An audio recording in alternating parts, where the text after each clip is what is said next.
Hello everyone and welcome to the channel. I'm back to break down this 4-game NBA DFS slate on DraftKings and FanDuel. Excited to get into the breakdown. A little bit of a smaller slate, but we're going to be able to decipher the best plays, try to get an edge on this slate with the injury news we're waiting on and all that fun stuff. If you do enjoy the content at any point in this video, if you feel like I provide you with any value, if you could please take a moment to leave a like on this video, subscribe to the channel, and hit the notification bell so you don't miss any future videos or content that I upload. I'll be going live tonight as well before lock to give you guys the latest and greatest picks. And don't forget to stay tuned till the end of the video for my lock of the night. Fan favorite segment on the channel. So I'll give you guys my lock of the night, my favorite play to go off at his respective price tag. And if you're interested in some premium content, you can check that out. That's linked below in the description. You get access to all of my premium content. Things like my premium NBA projections, NBA data sheet, player stats, team stats, play context stats, score plays, injury impact insights, and NBA Discord chat access. So check that out. And with that being said, let's go start breaking down the slate today. As always, we're going to go game by game. Miami taking on Detroit is going to be the first game on the slate. We have Kelly Olynyk listed as out, Isaiah Stewart listed as out after that incident. Killian Hayes listed as out. So that's obviously going to open up a decent amount of minutes in this Detroit Pistons rotation. Certainly going to be worth noting who they decide to start. As of now, it's expected to be Corey Joseph, Cade Cunningham, Saddiq Bey, Jeremiah Grant, and Luke Garza, but certainly keep your eyes on that because that's going to be obviously very relevant news. Depending upon who they decide to throw out there, is going to really impact who we're looking to in our lineups. And in particular, at the time, if Luke Garza does start, looking at his price tag on DraftKings, he is minimum salary. So, that's obviously going to, or Luka Garza, I should say. I don't know why I'm saying Luke. If Luka Garza starts at 3K, it's obviously going to put him right into a spot where he might be viable playing. If he's going to get a bunch of minutes, certainly could be an interesting play at his price tag, and it's not going to be too difficult to pay off a minimum salary price tag if you're getting the start. Another guy you can be looking to is Trey Lyles as well. Trey Lyles is a very good fantasy point producer. He puts up about 0.88 DK points per minute as of now. He's also minimum salary. So between these two guys, they're going to need these minutes to fill in the big minutes. You also got to factor in the matchup, taking on this Miami front court. PJ Tucker, Bam Adebayo, a little bit more of a big front court. Off the bench, though, they have Dwayne Dedmon, so, it's going to be some Trey Lyles action for sure.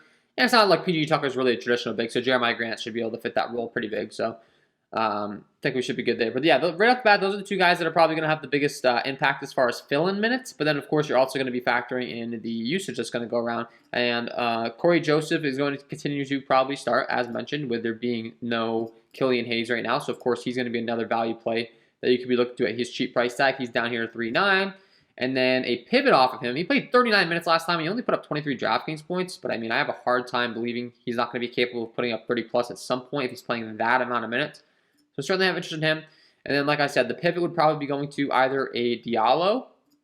He only played 20 minutes last time, but maybe some injuries freeing up some more minutes for him on the wing. And secondly, another guy I wanted to mention was Frank Jackson, who's been shooting the ball very, very well these last few games. He's put up 38 and 24 DraftKings points, shooting a lot from behind the arc, 5 for 12, 3 for 6, the last two times respectively. He's priced at 4K, cheap on both websites. Certainly can be looking at him as a pivot play. On the other side of things, on the Miami side, Jimmy Butler, Bam Adebayo, Kyle Lowry, Tyler Hero, all these guys are healthy now, so it's getting a little bit more difficult to really want to target this team just because of the, all the health. However, it's always going to be the Jimmy Butler and Bam Adebayo show no matter what if these two guys are healthy, so certainly have interest in them.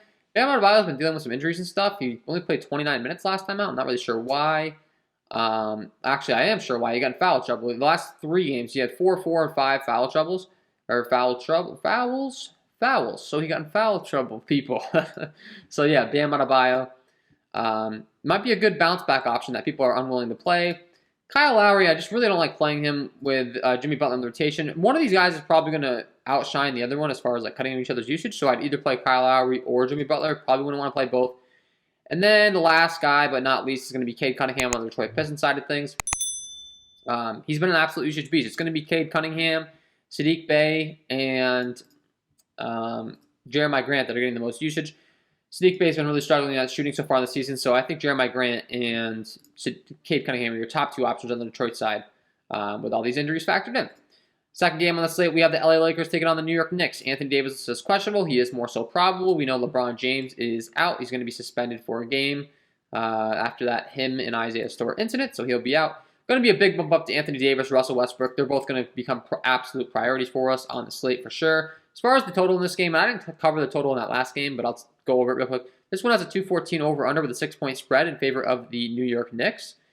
And as far as that first game we covered, it has a 208 over-under with a 10-point spread in favor of Miami. So the only issue in that Detroit game is it could possibly be a blowout. So just factor that in. But as far as this Lakers game, 214 over-under is the highest total on the slate. We know LeBron's out. It's going to be a big bump up for Anthony Davis, a big bump up for Russell Westbrook. They're both going to become absolute priorities. And then Talen Horton-Tucker should also see a big bump up in minutes and a big bump up in usage. And he's much cheaper, and he should be able to surpass his price tag at a very easy clip, I would say. This guy's a very good fantasy producer when he's out there on the floor, when he's getting an opportunity. You take LeBron out of the equation, he's going to get that opportunity. We've seen him put up 42 and 52 points in similar situations in the past. He was only priced at 3K and 4.8, but guess what? If he puts up 42 or 52 at 5.9, we still love it. So Talen Horton-Tucker, definitely going to have interest in him. Then on the Knicks side of things, we do have some interesting news. Mitchell Robinson is going to be continuing to be out, which in my projection model, one thing I noticed right off the bat that was popping for me is he has a direct connection with RJ Barrett as far as minutes are concerned and usage. So RJ Barrett's probably going to get a bit of a tick up as long as Mitchell Robinson's out. And Derrick Rose is also listed as questionable, which would just give him even more of a bump. So I think RJ Barrett could be a pretty interesting option on this slate. And if Derrick Rose is out, that's just going to make us like Kemba Walker and Emmanuel Quickly a lot more. Not really sure which one I'd like more. Kemba Walker's minutes have been so limited. Like if Derrick Rose is out, I would tend to think they're just going to ramp up Kemba's minutes. You would hope. But also maybe they just keep his low and then put in Quickly for a lot more minutes. And Quickly's much cheaper down here at 3.8. So I think he could be a pretty intriguing tournament option. As far as his fantasy point production on the season so far, let's go ahead and check that out. He's priced at 3.8. As far as a points per minute clip, let's see. Emmanuel Quickly, he's been putting up 0.90 DK points per minute. So that's very solid. And then the other thing is Alec Burks at 4.2, 0.99 DK points per minute, and Nerlens Noel at 4.2 as well. With there being no Mitchell Robinson, he's at 0.80 DK points per minute. So these are the guys you be looking to quickly. Evan Fournier possibly gets more minutes, more usage bump as well. So all these Knicks guys, and then like I said, Alec Burks would be another guy. Alec Burks, if there's no Derrick Rose, I think becomes very interesting. So certainly waiting on that news. Certainly going to be a big piece of news. Todd Gibson's expected to stay out as well. So Nerlens Noel minutes should be solidified. Julius Randle should have more rebounding upside. And Julius Randle, of course, is always going to have the biggest upside on this New York Knicks team, no matter the matchup. And he gets a revenge narrative here, taking on his former team in the LA Lakers, which you can say whatever you want, but I think that's a valid thing. They kind of let him go. He's really shined on the Knicks. And I think that this could be a big spot for him when you factor that in. I think he's going to be highly motivated going into this game. We know what Julius Randle can do on a permanent basis. Love this spot for him. Not to mention, the Lakers' defense has been really bad. Looking at my defense half-court putbacks tool, my transitions tool over here on Patreon, they just really haven't been good. They rank right now 19th overall in points per possession rank, 22 in half-court points per play rank, 25th in half-court offensive rebound percentage allowed rank, 26th in half-court percent of plays rank, so they're just giving up a ton of offense, 27th in putbacks points per miss rank. So they're allowing a lot of putbacks, a lot of rebounds, a lot of offense. It's going to be good for Julius Randle, and I certainly do like him on this slate tonight. So that's something to factor in there. On the Knicks side of things, we went over it. On the Lakers side of things, we went over it. So feeling pretty good about that game. Next game, Denver taking on Portland, is going to be a question of whether Nikola Jokic is playing in this one. He is listed as questionable. If he continues to be out, it's going to be Jeff Green and Jermichael Green picking up those minutes, as well as a big usage bump up to Will Barton and Aaron Gordon in particular. They're both going to have massive ceilings as long as this game can stay close. Looking at the total and the overall spread in this game right now, this game comes in with a 212 over-under with a 6-point spread in favor of the Portland Trailblazers. Expected to be at a fairly decent pace, expected to stay close. All the good stuff, and we know where the usage is going. It's going to be Damian Lillard, CJ McCollum on the Portland side of things. It's going to be, as I mentioned, if there's no Nikola Jokic, Will Barton and Aaron Gordon. So we can just stack up those four guys, feel pretty confident about it. If Jokic is in, of course, he's going to become the primary dominant usage guy. And then you have some really good secondary options like Norman Powell and Monte Morris in this game in a fast up-tempo game environment that at their respective price tags could certainly go off and, pass with their price tag. So I like those guys for sure. And like I said, I think we can kind of lock in on those main options in this game. It's kind of a pretty simple breakdown there. Next game is going to be Dallas taking on the LA Clippers. Luka Doncic listed as questionable. Nicholas Batum is listed as out. Marcus Morris is listed as probable. He's been sidelined since the second game of the season, and he's going to make a return. I think he'd be on some sort of a minutes restriction here, though, so it's probably not going to impact the rotation too much. But with Nicholas Batum being out, Luke Kennard, Terrence Mann should get bumps up in minutes and usage. So Luke Kennard, a good fantasy point producer that can really shoot the ball. Terrence Mann, the same thing. Their upside's been really capped. I think it's just really a matter of time before one of these guys really pops off for a big game. So, and then last time out, the only thing is Amir Coffey started for Nicholas Batum in this rotation.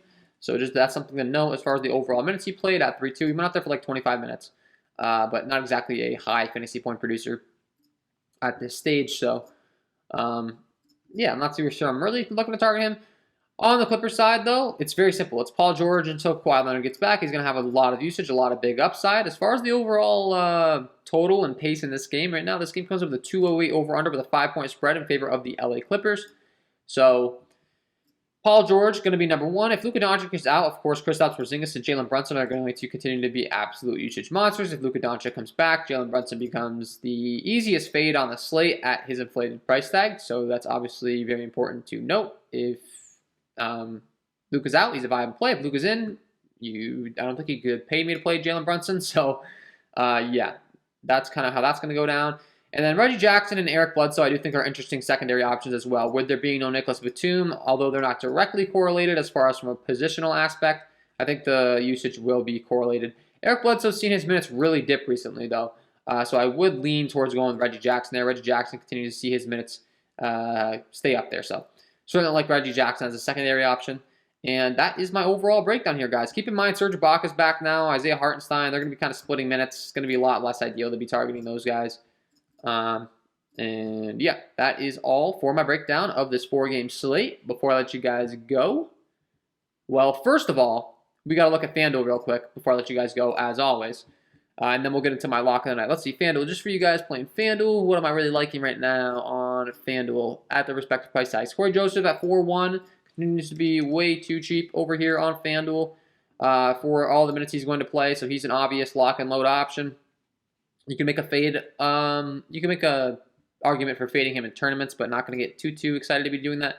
Carmelo Anthony and Talen Horton-Tucker both grading out as pretty good plays over here as well, with there being no LeBron James. Carmelo Anthony is priced at only 5.4. Horton-Tucker is priced only at 6K.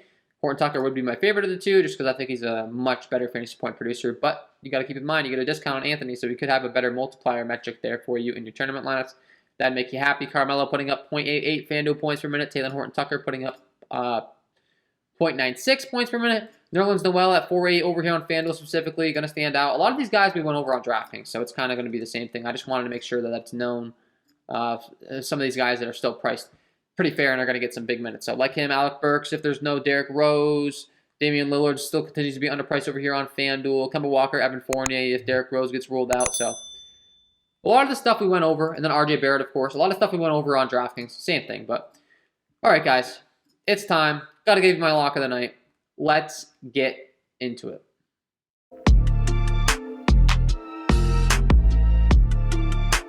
And my lock of the night tonight is going to be Talen Horton-Tucker for this LA Lakers squad. No LeBron James in this one. Absolute fantasy point per beast when he does get the minutes, and now he's expected to at a very friendly price tag across the industry. Priced at 6K on FanDuel. Over on DraftKings, they've got him priced at 5.9, putting up 1 DK point per minute on DraftKings as far as FanDuel is concerned, putting up 0.96 FanDuel points per minute on the season. That's great stuff, especially at his price tag. Should be able to surpass that very quickly here tonight. Love the spot for Talen Horton-Tucker. Get him in your lineups because he is my lock of the night. So there you have it, guys. Talen Horton-Tucker, get him in your lineups. THT, as they like to call him. Let's get this money tonight. Hopefully you guys enjoyed the content. If you did, if you could please take a moment to leave a like on this video, subscribe to the channel, and hit the notification bell so you don't miss any future content that I upload. That would be greatly appreciated. I'll be going live tonight before a lock. So we'll see you there. And if you're interested in some premium content, check it out. Link below in the description. It's going to be well worth your money. You can make it back real quick. $19.99 a month. You get all the access to the tools, my core plays, all that fun stuff. We're going to start making you some money. So wish you the best of luck tonight, guys. We'll see you in the live stream, hopefully. And if not, we'll see you in the next one.